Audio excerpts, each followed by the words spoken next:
बिस्मिल्लाहिर्रहमानिर्रहीम। अस्सलाम वालेकुम नाज़रीन, आप यूट्यूब चैनल देख रहे हैं। मैं इमरान ख़ान हूँ। सबसे पहले डोनाल्ड ट्रंप हमले से मुकर गया। ये जो ईरान के अंदर अटैक हुआ एक फैसिलिटी के ऊपर, एक गैस की तनसीब पे जो हमला किया गया पारस में, उस हवाले से पहले ये दावा किया गया, अमरीकी मीडिया ने दावा किया, अमरीकी हुकूमती सोर्सेज ने दावा किया कि ये इसराइल ने और अमेरिका ने मिलकर इसका प्लान किया था और कोऑर्डिनेशन के साथ ये हमला किया गया। अब डोनाल्ड ट्रंप के ऊपर बहुत दबाव पड़ा क्योंकि ईरान ने अपने वादे के मुताबिक खलीजी ममालिक में मुख्तलिफ फैसिलिटीज़ के ऊपर अटैक कर दिया। जो गैस की फील्ड्स हैं वहाँ पे अटैक किया। ख़ास तौर पे कतर में उसने काफ़ी नुकसान पहुँचाया। उसके अलावा यूएई में भी किया, सऊदी अरब में भी किया। सऊदी अरब ने जो है वो इंटरसेप्ट कर लिया अपने मिसाइलों के ज़रिए से, जो इंटरसेप्टर हैं उनके ज़रिए से, लेकिन बाकी जगहों पे काफ़ी नुकसान हुआ। और वो वीडियोस आप देख सकते हैं सोशल मीडिया पे कि कतर में कितनी बड़ी बड़ी आग लगी हुई है और यूएई के अंदर क्या सूरत हाल है। तो ईरान ने जो कहा था उसने वो कर दिया जवाबन। लेकिन बात यह है कि पहले जो दावे किए जा रहे थे कि अमेरिका और इसराइल ने मिलकर ये किया, डोनाल्ड ट्रंप अचानक मुकर क्यों गया? ये पहले आप डोनाल्ड ट्रंप का स्टेटमेंट देख लें, इससे आपको सूरत हाल की समझ आएगी। मैं उर्दू में आपको ट्रांसलेट कर देता हूँ। डोनाल्ड ट्रंप ने कहा इसराइल ने ये जो स्टेप लिया मिडिल ईस्ट में, ये गुस्से के अंदर लिया। जो कुछ मिडिल ईस्ट में हो रहा है वो ईरान की एक फैसिलिटी के ऊपर जो साउथ पारस में है गैस फील्ड, उसके ऊपर अटैक कर दिया और उसके एक हिस्से को नुकसान पहुंचाया। डोनाल्ड ट्रंप ना इसके नुकसान को कम करके दिखाना चाहते हैं, चाहे वो कतर का है चाहे वो ईरान का है, क्योंकि जितना नुकसान बढ़ेगा उतनी डोनाल्ड ट्रंप की बदनामी होगी। अब ये डोनाल्ड ट्रंप ने कहा जनाब कि इसके अंदर तो मुझे पता ही नहीं था और ना हमें इसके बारे में आगाह किया गया।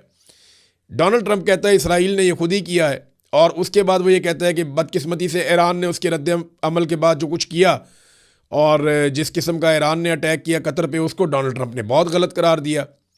और फाइनली डोनाल्ड ट्रंप ने धमकी भी दी कि फिर हम बहुत बड़ी तबाही फेरेंगे अगर ईरान ने दोबारा कतर पे या किसी और जगह पे गैस फील्ड के ऊपर अटैक किया तो अटैक तो पहले ईरान के ऊपर हुआ था, ईरान ने जवाबन हमला किया है। ईरान खुद से तो हमला नहीं कर रहा था, और उसका जो हमला है उसके बाद मजम्मती बाकायदा बयानात जारी किए गए हैं। मुख्तलिफ ममालिक के जो सफ़ीर हैं या वज़राए ख़ारजा हैं वो इकट्ठे बैठे, उन्होंने एक स्टेटमेंट भी जारी किया, वो मैं आपको भी बता देता हूँ। लेकिन पहले ये दावा किया जा रहा था अमरीकी मीडिया में, इसराइली मीडिया में, और इसराइल ने अभी दोबारा कन्फर्मेशन दी है। जब डोनाल्ड ट्रंप ने ये स्टेटमेंट दे दिया उसके बाद भी इसराइल ने कहा कि नहीं, ये जो अटैक किया गया है इसराइल की जानिब से ईरान की गैस फील्ड पे, ये डोनाल्ड ट्रंप की मुशावरत से किया गया है। डोनाल्ड ट्रंप क्यों मुकर गया, पीछे क्यों हटना पड़ा, ये एक बड़ा सवाल है। इसका सादा जवाब मैं आपको देता हूँ कि डोनाल्ड ट्रंप के ऊपर बहुत शदीद तनकीद हुई है, ना सिर्फ यूरोप में बल्कि अमेरिका के अंदर और गल्फ़ ममालिक की जानिब से भी डोनाल्ड ट्रंप पे बहुत ज़्यादा तनकीद हुई है। वजह यह है कि एकदम से इतने बड़े अटैक्स के बाद आलमी सतह पे पेट्रोलियम और गैस की मसनूआत की कीमतें बहुत बढ़ गई हैं। पूरी दुनिया में महंगाई की एक वेव आई है। इस वक्त अगर आप इंटरनेशनल जो क्रूड ऑयल की प्राइस है उसको आप चेक कर लें तो आपको पता चल जाएगा वो $110 से ऊपर जा रही है। कभी 112, कभी 113, ये वेरी करती रहती है बहुत तेज़ी से, लेकिन आलमी मंडी में ये कीमतें बढ़ रही हैं। अब इनको रोकना है तो एक ही तरीका है कि आपने हुर्मुज़ खुल जाए और यहाँ पे कशीदगी ख़त्म हो जाए और जो ऑयल की और गैस की तनसीबात हैं उनको निशाना ना बनाया जाए। लेकिन डोनाल्ड ट्रंप ऐसा कुछ भी करने में कामयाब नहीं हो पा रहा। अमरीकी रियासत कैलिफोर्निया के गवर्नर हैं, उन्होंने डोनाल्ड ट्रंप को बेनकाब करते हुए कहा कि पूरे मुल्क में पेट्रोल की कीमतें तेज़ी से बढ़ रही हैं, अमरीकी फ़ौजी हलाक हो रहे हैं, ज़ख्मी हो रहे हैं, हमारे दरीना इत्तहादी पुराने वो हमें छोड़ रहे हैं, और अमरीका के सदर को बिल्कुल अंदाज़ा नहीं है कि वो क्या कर रहा है। आप अंदाज़ा लगाएं ना कि ये इस वक्त डोनाल्ड ट्रंप की सूरत हाल है। आलमी मंडी में देखें, अब आग तो लगेगी पेट्रोल की कीमतों को, गैस की कीमतों को, जब इनकी तनसीबात को आग लगेगी और इनके जो रूट्स हैं वो बंद हो जाएंगे। एक और इंकशाफ किया है नेशनल काउंटर टेररिज्म के साबिक सरबराह हैं जो केंट, उन्होंने ये कहते हैं जी कि अली लारेजानी अमन मुज़ाकरात कर रहे थे लेकिन उन्हें कत्ल कर दिया गया। इसराइल मुस्तकिल एक जंग चाहता है। मैंने आपको पहले भी कहा था ना कि इसराइल के लिए यह आखिरी मौका है। अगर ईरान एटमी कुव्वत बन गया तो इसराइल का मौका ख़त्म हो जाएगा, और अगर अमेरिका इस मरतबा इस लड़ाई से निकल गया तो कोई भी अमरीकी सदर दोबारा इस लड़ाई में आने का लंबे अरसे तक सोच भी नहीं सकेगा। वजह यह है कि जो बेइज्जती डोनाल्ड ट्रंप की हो गई है, कोई और इतना बड़ा रिस्क लेगा नहीं। तो ये उन्होंने नेशनल काउंटर टेररिज्म का साबिक सरबराह जो कैंट, उसने जो स्टेटमेंट दिया, उसने कहा जी अली लारजानी तो मुज़ाकरात वाला बंदा था, मुज़ाकरात कर रहा था, लेकिन कत्ल कर दिया गया। इसराइल जो है वो मुस्तकिल जंग चाहता है, तभी ऐसे लोगों को कत्ल कर देता है, और अमेरिका बतौर हथियार इस लड़ाई में इस्तेमाल हो रहा है। ट्रंप के ऊपर अमेरिका में जो तनकीद हो रही है वो मैंने आपको पहले बता दिया। एक और बड़ी खौफनाक हरकत हुई है, और ये हरकत हुई है ईरान के अंदर। इसराइल ने फ़िज़ाई हमले में ईरान के बुशहर न्यूक्लियर प्लांट कम्प्लेक्स के अंदर एक इमारत को निशाना बनाया। ये लगभग कोई 350 मीटर दूर है, जो जोहरी रिएक्टर है उससे, जो ईरान की एक फैसिलिटी है उससे इतना दूर है ये। इसके बारे में पहले भी रशिया ने भी खबरदार किया था, ईरान ने भी किया था, और जो इंटरनेशनल इदारा है IAEA, उसने भी खबरदार किया था कि इससे रेडिएशन हो सकती है। अभी तो कुछ ऐसा नहीं हुआ, लेकिन रूस ने इसे बहुत गैर जिम्मेदाराना करार देते हुए मजम्मत की है, क्योंकि वहाँ पे फ़ाल रिएक्टर और मौजूद अमला वो करीब है। खुदा न खास्ता अगर यहाँ पे रेडिएशन हो जाती है, या इस जगह पे कोई इस किस्म का एटमी मवाद, क्योंकि यहाँ पे ये काम कर रहे हैं, और ये एक इसको जो काम कर रहे हैं ये तवानाई के हवाले से काम कर रहा है ईरान, उनका ये दावा है। अगर यहाँ पे एक गलती करता है इसराइल, तो इसकी जो कीमत है वो पूरे खित्ते को चुकानी पड़ेगी। तो इसराइल कुछ ना कुछ ऐसा करता चला जा रहा है जिससे जंग बंदी के सारे रास्ते बंद होते चले जाएं, क्योंकि वो इसको अपना आखिरी मौका देख रहे हैं। अमेरिका के अंदर जो है वो बजट बढ़ाने का मुतालबा किया पेंटागन ने नया बजट मांग लिया $200 अरब का, और अब अमेरिकी सरकार को वो $200 अरब से ज़ायद का बजट पेंटागन को देना पड़ेगा। इसके ऊपर जो इराकची हैं वज़ीर ख़ारजा, उन्होंने एक स्टेटमेंट दिया है। उन्होंने कहा जी जंग को अभी सिर्फ 3 हफ्ते हुए हैं, और ये आपकी चॉइस की जंग है, अपनी मर्ज़ी से आपने लड़ी है, और ये इम्पोज की गई है ईरानियों के ऊपर और अमेरिकन के ऊपर। यानी ईरानी भी ये जंग लड़ना नहीं चाहते, अमेरिकन भी ये जंग लड़ना नहीं चाहते, लेकिन नेतन्याहू की शरारत से अमेरिका इसके अंदर आ गया और डोनाल्ड ट्रंप इस्तेमाल हो गया। उन्होंने कहा ये $200 अरब जो मांगे गए हैं ये टिप ऑफ द आइसबर्ग है, ये बहुत थोड़ी सी अमाउंट है जो अभी मांगी गई है, अभी आपको बहुत सारे पैसे देने पड़ेंगे। बल्कि उन्होंने ट्रिलियंस ऑफ डॉलर्स की बात की है, और वो कह रहे जी अमेरिकन को नेतन्याहू का शुक्रिया अदा करना चाहिए कि अभी ट्रिलियंस डॉलर आपको खर्च करने पड़ेंगे इसराइल फर्स्ट टैक्स के तौर पे, कि अमेरिका से पहले, वो अमेरिका फर्स्ट कहते हैं ना, तो इन्होंने कहा जी इसराइल फर्स्ट, इसराइल जो है वो अमेरिका से भी पहले है, तो उसके लिए आपको अब बहुत ज़्यादा पैसा खर्च करना पड़ेगा, और इसका बोझ कौन उठाएगा? अमरीकी इकॉनमी। देखिए ये $200 अरब सीधे सीधे ही मांग लिए पेंटागन ने, जिस ईरान के खिलाफ मांगे। ईरान का मिलिट्री बजट पता कितना है? ईरान का टोटल मिलिट्री बजट है $7.3 अरब, यानी वो $7.5 अरब भी टोटल मिलिट्री बजट नहीं है। अमेरिका का इतना बड़ा मिलिट्री बजट है, उन्होंने $200 अरब मजीद मांग लिए ईरान से लड़ने के लिए, जिसका मिलिट्री बजट $7.3 अरब है। पाकिस्तान का मिलिट्री बजट जो है वो टोटल मिला के कोई $7.6 अरब बनता है। लेकिन ये अमेरिकन तो पैसे फूंकते हैं जंग के अंदर, हम सब जानते हैं, और जंग ही एक ऐसा कारोबार है जिसमें दुनिया, असला बनाने वाली कंपनियां, ये सारे बड़े बड़े लोग ये पैसा बनाते हैं, और इसमें बेशुमार पैसा बनता है।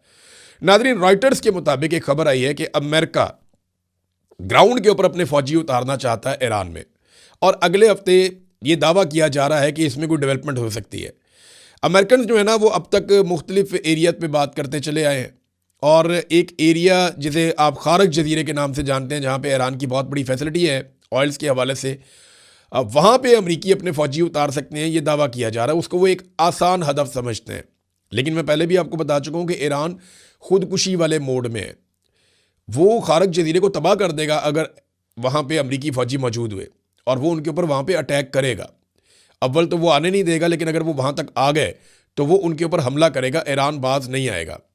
और ईरान का जितना नुकसान होगा उतना ही नुकसान वो खलीजी ममालिक का भी कर देगा, क्योंकि ईरान को ये लगता है कि अगर हमें नुकसान हो रहा है तो खलीजी ममालिक का जितने भी असासे हैं उनका फ़ायदा अमेरिका उठाता है।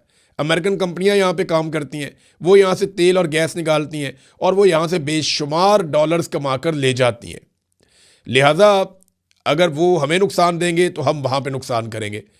ये ईरानियों की सोच है। अब जो मजम्मती एक स्टेटमेंट जारी किया गया है, मैं थोड़ा सा आपको वो स्टेटमेंट बता देता हूँ। ये अरब ममालिक ने जारी किया, इसके अंदर वज़राए ख़ारजा थे, पाकिस्तान को भी इसमें शामिल कर लें, तुर्की को भी शामिल कर लें, कुछ अरब ममालिक हैं उनको शामिल कर लें। तो इसमें ईरान के दानिस्ता हमलों की मजम्मत की गई है। और इजलास जो हुआ उसके बाद जारी होने वाले बयान में ईरान की दानिस्ता हमलों की मजम्मत की गई है, जिनके बारे में कहा गया कि ईरान ने रिहायशी इलाकों, शहरी तनसीबात और सफारती मकामात को निशाना बनाया है। इन हमलों को किसी भी जवाज़ के तहत दुरुस्त करार नहीं दिया जा सकता। बयान में अक़वाम मुत्तहिदा के आर्टिकल 51 के मुताबिक अपने दिफा के हक़ पर भी जोर दिया गया है। इसमें ईरान से मुतालबा किया गया कि वो फौरी तौर पर अपने हमले बंद करे और बैनुल-अक़वामी कवानीन और अच्छे हमसायों के ताल्लुकात के उसूलों का एहतराम करे और आबनाए हुर्मुज़ को बंद करने से मुताल्लिक इक़दामात या धमकियों से गुरेज करे। लेकिन मैं हैरान हो रहा हूँ कि ये वाले जो स्टेटमेंट है, इसके अंदर कहीं पे भी जो अमेरिका ने और इसराइल ने ईरान की ऑयल फील्ड्स के ऊपर पहले अटैक किया, उसका तस्करा या मजम्मत नहीं है।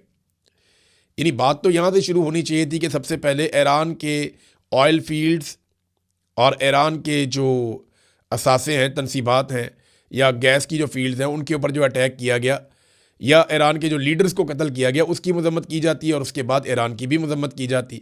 लेकिन यहाँ पे एक तरफा मजम्मत हो रही है और यही बात जो है वो हुई थी अक़वाम मुत्तहिदा में। यूनाइटेड नेशन में जो करारदाद पेश की गई उसमें यह कहा गया कि ईरान ने जो अरब ममालिक पे अटैक किया उसकी मजम्मत, लेकिन जो इसराइल ने और अमेरिका ने ईरान के ऊपर अटैक किया उसको वीटो कर दिया गया, उसकी मजम्मत नहीं की गई। हाँ, ओमान जो है उसने खुलकर बयान जारी किया है और ओमान थोड़ा सा आउट ऑफ द बॉक्स आ रहा है। ओमान के ऊपर ईरान ने भी ज़्यादा अटैक नहीं किया और ओमान ने कोई इतनी फैसिलिटी दी भी नहीं ईरान के ऊपर अटैक्स के हवाले से अमेरिका या इसराइल को। ओमान के मामलात और तरह के हैं। तो वहाँ पे जो वज़ीर ख़ारजा का स्टेटमेंट है वो ये है कि United states has lost control of its foreign policy, कि अमेरिका अपनी जो ख़ारजा पॉलिसी है उसके ऊपर से कंट्रोल खो चुका है। यानी अब वो तो इसराइल चला रहा है ना, अमेरिका तो चला ही नहीं रहा वो पॉलिसी। नाज़रीन, पाकिस्तान के हवाले से कुछ खबरें मैं एंड में आपके साथ शेयर कर देता हूँ। सबसे पहले तो ये है कि पाकिस्तान का जो मौक़िफ़ आया है काबुल में अस्पताल पर हमले के बाद, उसको आलमी सतह पे ऐसे देखा जा रहा है जैसे इसराइल गज़ा के अंदर अस्पतालों के ऊपर अटैक करता था और उसके बाद वो मौक़िफ़ देता था। ये डिट्टो कॉपी है एक दूसरे की। अब हादसाती तौर पे हैं, डेलिब्रेटली हैं, लेकिन जो भी है ये एक दूसरे की डिट्टो कॉपी है, एक तरह के हैं। जो बात इसराइल करता है गज़ा में अस्पतालों पे हमले के बाद, लगभग वैसी बात काबुल में अस्पताल पे हमले के बाद पाकिस्तान ने भी की है। इसराइल कहता है वहाँ पे हमास के जंगजू हैं और हमास के हथियार हैं अस्पतालों के अंदर, और यही बात पाकिस्तान ने की कि यहाँ पे दहशतगर्दों के ठिकाने हैं और अस्पताल के अंदर असला भी छुपाया हुआ था। तो लगभग एक जैसा मौक़िफ़ है और दोनों को एक जैसी सूरत हाल का सामना भी है। पहली मरतबा यूरोपीय यूनियन, अक़वाम मुत्तहिदा जो है वो इस हवाले से काफ़ी एक्टिव हो गए हैं। अफ़गानिस्तान अस्पताल पर हमला जंगी जराइम करार दिया गया अक़वाम मुत्तहिदा और यूरोपीय यूनियन की जानिब से। तो ये बड़ा काम ख़राब होता जा रहा है। अगर इसकी इंक्वायरी लग जाती है और इसकी तहकीकात करवाई जाती है, देखिए पाकिस्तान में पहली मरतबा ऐसा हुआ है कि अक़वाम मुत्तहिदा की किसी रिपोर्ट या यूरोपीय यूनियन के ऊपर तनकीद करवाई जा रही है मीडिया में।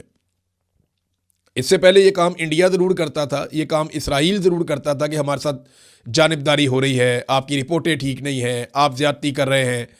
ये बात इसराइल कहता था अक़वाम मुत्तहिदा को कि आप जानिबदारी ले रहे हैं, आपकी रिपोर्टों में सदाकत नहीं है, आप फैक्ट्स को तोड़ मरोड़ रहे हैं, आप बात को समझ नहीं रहे। ये बातें पहले इसराइल करता था। अब पाकिस्तानी मीडिया भी ये बात खुद तो नहीं करेगा, पाकिस्तानी मीडिया को कहा जा रहा है कि आप ये बात करें। पाकिस्तान में एक बयानिया बनाने की कोशिश की जा रही है कि ये अटैक बिल्कुल दुरुस्त था, लेकिन आलमी सतह पे कोई इसे मान नहीं रहा। अगर इसको जंगी जराइम के ज़ुमरे में लाया जाता है और तहकीकात के ज़रिए से ये साबित हो जाता है तो पाकिस्तान के लिए मुश्किलात बढ़ेंगी। देखें, आलमी सतह पे एक शर्मिंदगी होती है, पाबंदियों का सामना करना पड़ सकता है, इसकी भरवाई करने का कहा जा सकता है। तो जब भी कोई अटैक किया जाए तो इस बात का हमेशा ख्याल रखना चाहिए कि जिन पे हमला किया जाए वो दहशतगर्द होने चाहिए और दहशतगर्दों को ही निशाना बनाया जाए इन केस के आपको हमला करना पड़े। अदरवाइज़ आप बातचीत एंड ऑफ द डे आपको करनी पड़ती है। आप जितनी मर्जी जंग कर लें, एंड में आपको टेबल पे बैठना ही पड़ेगा। अमेरिका अफगानिस्तान में 20 साल लड़के गया, एंड में उसको टेबल पे बैठना पड़ा। आप पाकिस्तान लड़ ले वहाँ पे 10, 20, 30 साल, अफगानिस्तान तबाह बर्बाद हो जाएगा। अल्लाह करे पाकिस्तान को कुछ भी ना हो, लेकिन एंड में आपको फिर भी बैठ के बात करनी पड़ेगी। तो इमरान खान साहब वाला फार्मूला तो ठीक था, लेकिन बहरहाल इमरान खान का क्योंकि तस्करा आ गया, मैं थोड़ा सा आपको बता देता हूँ कि हुकूमत ने इमरान खान साहब के बेटों को ना तो नाइकॉप दिए और ना ही वीज़ा दिए, बल्कि वज़रा जो है वो ये दावे कर रहे हैं, अलग अलग बातें कर रहे हैं। तलाल चौधरी कहते हैं जी कि वो पाकिस्तान आ जाएं और वीज़े के लिए अप्लाई कर दें। तो उन्होंने ट्रैकिंग आईडी दे दी अपने कि जनाब ये देख लें, हमने तो वीज़ा अप्लाई किया हुआ, आप वीज़ा ही नहीं दे रहे। अता तारड़ कहते हैं उनके पास नाइक ऑप्स हैं, नाइक ऑप्स के ज़रिए आ जाएँ, तो उन्होंने वो भी अप्लाई किए हुए हैं कई महीनों से, उनको नाइक ऑप्स भी नहीं दिए जा रहे। तो ये इमरान खान को तो दीवार के साथ लगाया हुआ है आसिम मुनीर साहब ने और उनकी एस्टेब्लिशमेंट ने। दहशतगर्दों के साथ ईद के मौके पर जंगबंदी की है पाकिस्तान की मिलिट्री एस्टेब्लिशमेंट ने कि चलें ईद आ रही है तो हम ये कहते हैं दहशतगर्द हैं वो लोग, और एक मौक़िफ़ है फितनतुल हिंदुस्तान। तो अगर फितनतुल हिंदुस्तान के साथ आप बातचीत कर रहे हैं और आप कह रहे हैं जंगबंदी हो गई, हमारा सीज़ फायर हो गया ईद के दिनों में, तो इमरान खान के साथ क्यों नहीं? क्यों वो पाकिस्तान का सबसे बड़ा लीडर नहीं है? क्या वो पाकिस्तान में सबसे ज़्यादा वोट लेने वाला आदमी नहीं है? क्या वो पाकिस्तान का साबिक वज़ीर आज़म नहीं है? क्या वो पाकिस्तान का सबसे मकबूल आदमी नहीं है? ये बात सच है, वो मुझे वतन आदमी है, सब उसे जानते हैं, कौम के लिए लड़ रहा है वो। देखिए ना, इमरान खान के साथ ये सारा कुछ क्यों हो रहा है? वहाँ अफगानिस्तान के साथ आपने जंगबंदी कर दी फितनतुल हिंदुस्तान करार देकर, वो इसलिए कि उसके लिए आलमी सतह पर आवाज़ें उठी बड़ी बड़ी। इमरान खान के लिए आलमी सतह पर कोई बड़ी आवाज़ उठती नहीं, और जिनके लिए इमरान खान आवाज़ उठा रहा है वो गरीब लोग इमरान खान के लिए आवाज़ उठाते नहीं। वो सारे सिर्फ दुआएं ही कर रहे हैं और ख्वाहिश का इजहार कर रहे हैं कि इमरान खान जीत जाए, लेकिन प्रैक्टिकली उनको ये लड़ाई लड़नी पड़ेगी पाकिस्तानियों को अल्टीमेटली, क्योंकि ये आपकी लड़ाई है, आपको खुद लड़नी पड़ेगी। एक खबर मैं आपको एंड में और देता हूँ, ये 2026 की सालाना threat assessment of United States intelligence community report आई है मार्च 2026 की। इसमें कश्मीर को इंडिया की यूनियन करार दिया गया है इस रिपोर्ट में। अब पाकिस्तानी इसके ऊपर बात नहीं करेंगे, पाकिस्तानी हुकूमत को चाहिए कि इस रिपोर्ट को गलत करार दे, इसके ऊपर स्टेटमेंट दे, इसके ऊपर आकर बोले। DGISPR को भी इस पर स्टेटमेंट देना चाहिए, आर्मी चीफ को भी देना चाहिए।